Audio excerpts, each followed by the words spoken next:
बाबा साहब भीमराव अंबेडकर ने कहा कि जहां नागरिक भय में जीते हैं वहां लोकतंत्र केवल एक दिखावा बनकर रह जाता है। भय, पश्चिम बंगाल में यह शब्द राजनीति का टूल बन गया था। बहुसंख्यक आबादी को भयभीत करो, अल्पसंख्यक आबादी का तुष्टिकरण करो, घुसपैठियों को सुविधाएं दो और शासन करो। पश्चिम बंगाल में 15 सालों से सत्ता का यही मंत्र था। अब पश्चिम बंगाल में सरकार बदल गई तो खुलासा यह कि 15 साल में पश्चिम बंगाल में कैसे भय का शासन चल रहा था। ये तो आप देख ही रहे हैं कि पश्चिम बंगाल में सरकार बदलते ही घुसपैठियों ने रिवर्स गियर लगा लिया है। डीएनए में हम आपको लगातार तस्वीरें दिखा रहे हैं, आपको बता रहे हैं कि कैसे सालों साल बंगाल की धरती पर घुसपैठिए अब बांग्लादेश लौटना चाह रहे हैं। अपना सामान समेटकर पूरे परिवार के साथ घुसपैठिए अब वापस उसी बांग्लादेश लौट रहे हैं जहां से घुसपैठ करके वो भारत आए थे। दोस्तों, जो घुसपैठिए अब भी भारत भूमि से लौटने में आनाकानी कर रहे हैं, उन्हें गिरफ्तार कर वापस भेजने के लिए पश्चिम बंगाल में होल्डिंग सेंटर बनाए गए। आज हमारे रिपोर्टर्स ऐसे ही होल्डिंग सेंटर पहुंचे। होल्डिंग सेंटर से आई ये एक्सक्लूसिव रिपोर्ट आपको हम दिखाएंगे, लेकिन थोड़ी देर में। उसके पहले चर्चा करते हैं एक बड़े सवाल की। आज पश्चिम बंगाल में घुसपैठियों के खिलाफ जो कार्रवाई हो रही है, घुसपैठियों के मन में जो कानून का भय है, आखिर वो 15 सालों से क्यों नहीं था? पश्चिम बंगाल का यही प्रशासन 15 सालों से घुसपैठियों को बाहर निकालने के लिए जमीन पर क्यों नहीं उतरा? क्या इसके पीछे राजनीतिक इच्छा शक्ति की कमी थी? क्या शासन का घुसपैठियों को समर्थन था?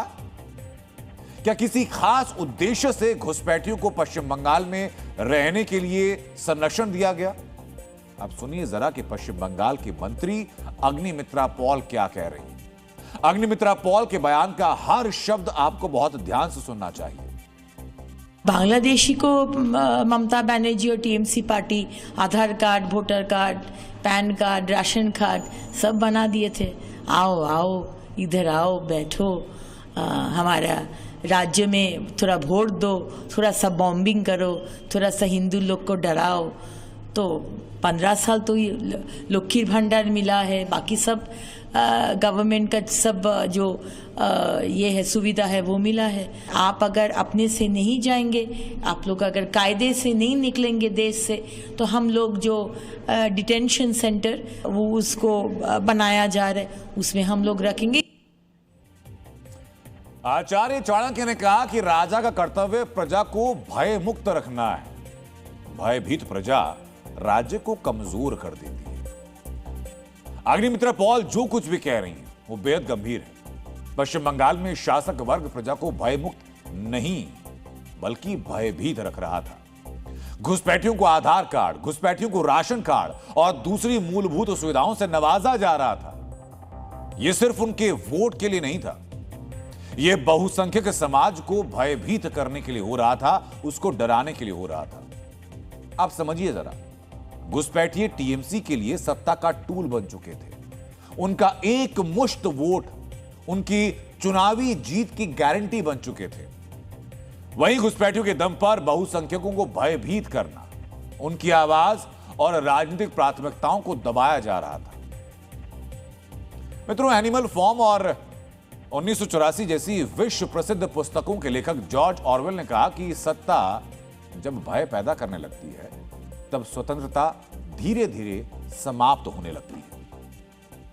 पश्चिम बंगाल में टीएमसी के 15 साल के शासन में यही हुआ।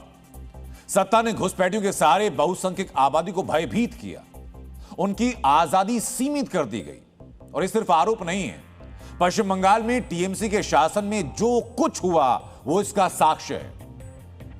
कुछ घटनाओं की जानकारी आपको मैं शेयर करने जा रहा हूं। साल नोट कीजिए और घटनाएं नोट कीजिए। साल 2011 में पहली बार पश्चिम बंगाल में टीएमसी की सरकार बनी। उसके 2 सालों के बाद साल 2013 में दक्षिण 24 परगना के कैनिन में हिंदू इलाकों को निशाना बनाया गया। हिंदू इलाकों में हिंसा हुई, हिंदुओं को डराया गया, हिंदुओं की संपत्ति को नुकसान पहुंचाया गया। उसके 3 साल बाद 2016 हावड़ा के धूलागढ़ में हिंदुओं के घरों को, हिंदुओं की दुकानों को, हिंदुओं के पूजा स्थलों पर हमला किया गया। इसी हिंसक हमले में कई हिंदू परिवार बेघर हुए। हिंसा से भयभीत कई हिंदू परिवारों ने इलाका छोड़ दिया, अपना घर छोड़ दिया। इसी 2016 में पश्चिम बंगाल की बीरभूम में हिंदुओं की संपत्ति और मंदिरों पर हमला किया गया। उसी साल 2016 में ही पश्चिम बंगाल के कालीचक और मालदा में हिंदू बहुल इलाकों को टारगेट किया गया, हिंदुओं की संपत्ति को नुकसान पहुंचाया गया। उसके कुछ दिनों के बाद 2017 में पश्चिम बंगाल के उत्तर 24 परगना के बादुरिया में सोशल मीडिया पोस्ट को लेकर इतना हंगामा हुआ कि हंगामा हिंसक हो गया। और इस हिंसा में भी निशाने पर जानते हैं कौन थे? इस हिंसा में एक बार फिर निशाने पर थे वहां के हिंदुओं की संपत्ति को जानबूझकर स्ट्रेटेजिक तरीके से टारगेट किया गया। 2025 में वक्फ संशोधन विधेयक के खिलाफ मुर्शिदाबाद में जो हिंसा हुई, उस हिंसा में भी निशाने पर वहां का बहुसंख्यक समाज यानी हिंदू था। धुलियन, सूती, शमशेरगंज, उमरपुर, जंगीपुर, ये सारे इलाके ऐसे थे जहां हिंदुओं के घर, हिंदुओं की दुकानों पर हमला किया गया, आगजनी की गई हिंदुओं की संपत्ति के साथ। और ये सब अचानक नहीं हुआ था। हिंसा पीड़ित बताते रहे हैं कि बाकायदा हिंदुओं के घरों को चिन्हित किया गया, उनको टारगेट किया गया, उनको पहचाना गया और उसके बाद हिंदुओं के घरों को आग लगा दी गई। इस हिंसा से भयभीत 400 से ज्यादा हिंदू परिवार पलायन कर गए थे उस दौरान। और ये सिर्फ हिंसा की कुछ घटनाएं बताई हैं आपको, लिस्ट बहुत लंबी हो सकती है, लेकिन चूंकि समय की पाबंदी भी है तो हर हिंसा में निशाने पर सिर्फ और सिर्फ हिंदू थे, ये बात आपको समझनी होगी। अब जरा एक बात सोचिए कि क्या किसी संगठित साजिश के बगैर ऐसा हो सकता था? ऑर्गेनाइज्ड प्लानिंग के बगैर क्या ऐसा हो सकता था? क्या शासन प्रशासन के समर्थन के बिना ऐसा हो सकता है? क्या एक तरफ हिंदुओं को निशाना बनाया जा रहा था तो दूसरी तरफ घुसपैठियों के आधार कार्ड, उनके राशन कार्ड बनवाए जा रहे थे, सरकारी योजनाओं में उनको लाभार्थी बनाया जा रहा था, उनको कैश बेनिफिट दिया जा रहा था। और ये एक दिन, एक साल, 2 साल से नहीं, 15 सालों से लगातार हो रहा था। और इसकी गवाही खुद घुसपैठिए दे रहे हैं, कैमरे पर दे रहे हैं। आज हमारे सहयोगी आयान घोषाल ने हकीमपुर चेकपोस्ट से कुछ घुसपैठियों से बात की। बातचीत में इन घुसपैठियों ने क्या क्या बताया, यह आपको आज जरूर सुनना चाहिए।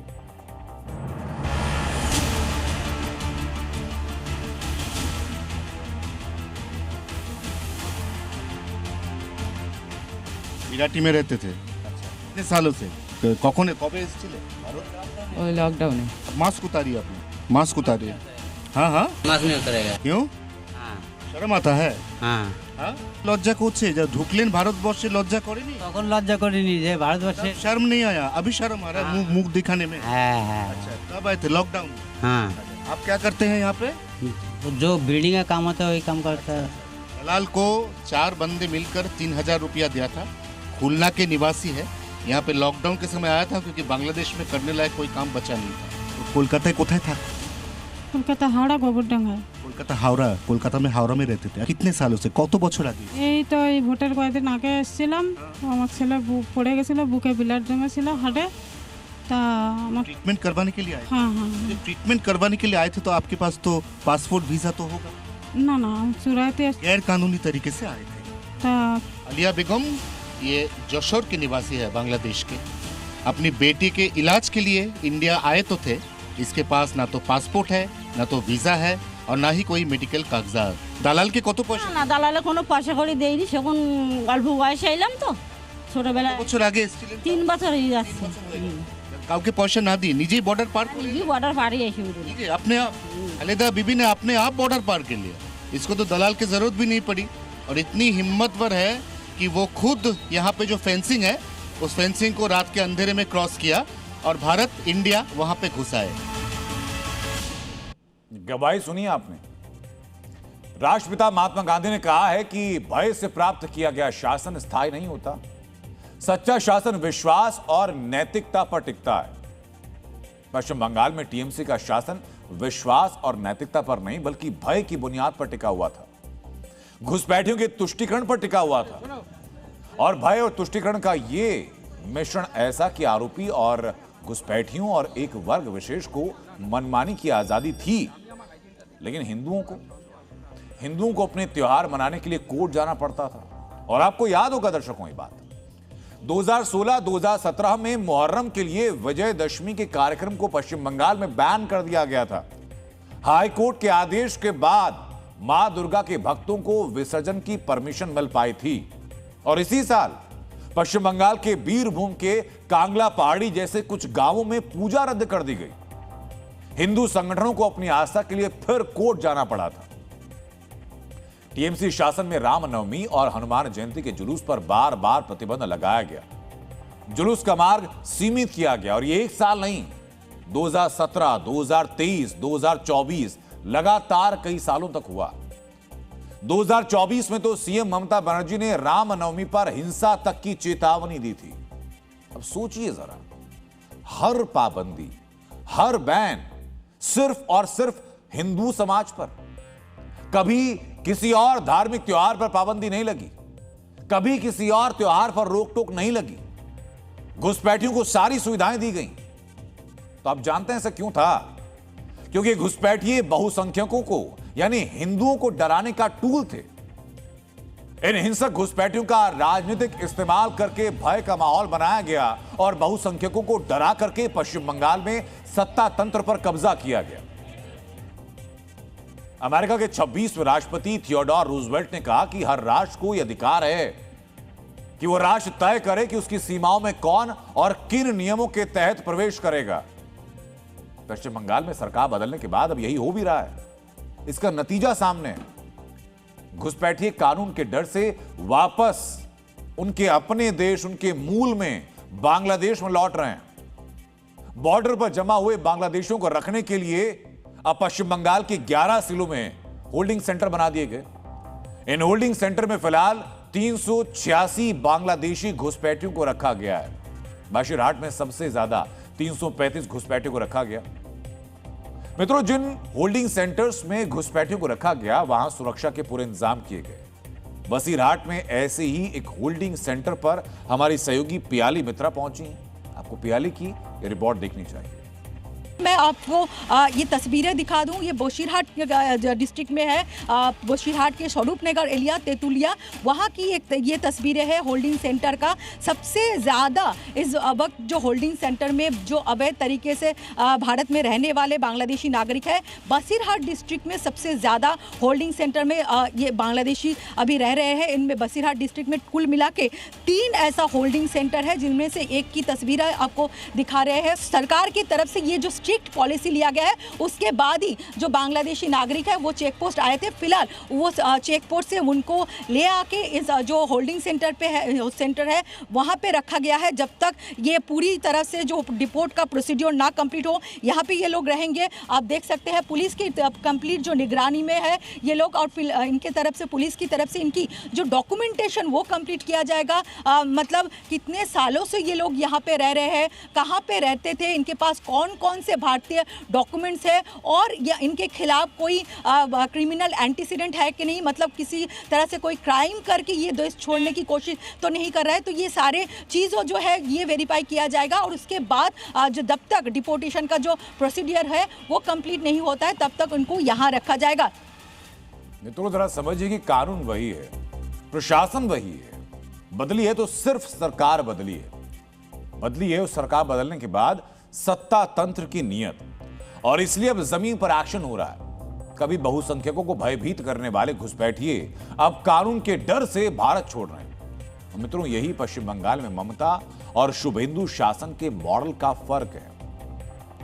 ममता मॉडल और शुभेंदु मॉडल के इस फर्क को थोड़ा और विस्तार से मैं समझाता हूं आपको। शासन के ममता और शुभेंदु मॉडल में सबसे बड़ा अंतर है घुसपैठ को लेकर के। ममता सरकार में घुसपैठियों को सुविधाएं दी गई, उनका स्वागत किया गया, लेकिन शुभेंदु सरकार में घुसपैठियों के खिलाफ कार्रवाई हो रही है, उन्हें वापस उनके देश भेजा जा रहा है। वैसी तस्वीरें सामने आ रही हैं। ममता सरकार ने घुसपैठ रोकने के लिए बीएसएफ को बॉर्डर फेंसिंग के लिए जमीन देने से इनकार किया, लेकिन शुभेंदु सरकार ने सत्ता संभालते ही फेंसिंग के लिए बॉर्डर सिक्योरिटी फोर्स को जमीन दे दी है। ममता सरकार में कानून व्यवस्था के मुद्दे पर पुलिस पर राजनीतिक दबाव को लेकर कलकत्ता हाईकोर्ट ने बार बार सवाल खड़े किए। तो वहीं शुभेंदु सरकार ने पुलिस को कानून के अनुसार काम करने की आजादी दी और इसलिए भ्रष्ट अफसरों और तस्करी नेटवर्क और घुसपैठियों के खिलाफ कार्रवाई हो रही है। ममता सरकार के हर चुनाव के बाद राजनीतिक हिंसा हुई। हिंसा में विपक्षी दलों के कार्यकर्ताओं को निशाना बनाया गया, लेकिन शुभेंदु सरकार में चुनाव के बाद कोई ऐसी हिंसा नहीं हुई। रिपोर्ट के अनुसार 2021 के विधानसभा चुनाव के बाद पश्चिम बंगाल में हिंसा की 300 से ज्यादा घटनाएं हुई। इन हिंसक घटनाओं में 58 लोगों की जान गई, लेकिन 2026 विधानसभा चुनाव के बाद हिंसा की चंद घटनाएं हुई। सरकार बदलने और प्रशासन की चौकसी के कारण चुनाव के बाद हिंसा को पूरी तरह कंट्रोल किया गया। मित्रों, पश्चिम बंगाल में शुभेंदु सरकार के अभी सिर्फ 20 दिन हुए हैं और इन्हीं 20 दिन में शासन का एक नया मॉडल दिखाई पड़ रहा है। इन्हीं 20 दिन में सालों से पश्चिम बंगाल में नागरिक और आर्थिक संसाधनों का दोहन कर रहे घुसपैठिए बांग्लादेश लौट रहे हैं। इन्हीं 20 दिन के अंदर बंगाल का रक्त रंजित चुनावी चरित्र बदल चुका है। चुनाव के बाद महीनों तक खूनी हिंसा से जख्मी होने वाला पश्चिम बंगाल आज शांत है। और एक और बदलाव हुआ है। अब तक चुनाव के बाद होने वाले हिंसा से पीड़ित अपने कार्यकर्ताओं से मिलने के लिए बीजेपी के नेता पश्चिम बंगाल का दौरा करते थे, अपने कार्यकर्ताओं की शिकायतें सुनते थे, उन्हें भरोसा दिलाते थे। लेकिन इस बार चुनावी हिंसा नहीं हुई, लेकिन टीएमसी कार्यकर्ताओं और नेताओं को अपने नेतृत्व से शिकायत है। अब क्या शिकायत है? इन्हें शिकायत है कि चुनाव में हार के बाद पार्टी नेतृत्व उनकी बात नहीं सुन रहा। टीटागढ़ नगर पालिका में 23 नगर प्रतिनिधियों ने सामूहिक इस्तीफा दे दिया। इनकी सीधी और साफ शिकायत थी कि भाई 4 मई के बाद टीएमसी नेतृत्व उनके संपर्क में ही नहीं है, ना स्थानीय सांसद संपर्क में है, ना टीएमसी के दूसरे नेता जमीनी कार्यकर्ताओं की बात सुन रहे हैं। इससे टीएमसी में असंतोष बढ़ा है और यही असंतोष इस्तीफों के तौर पर सामने भी आ रहा है।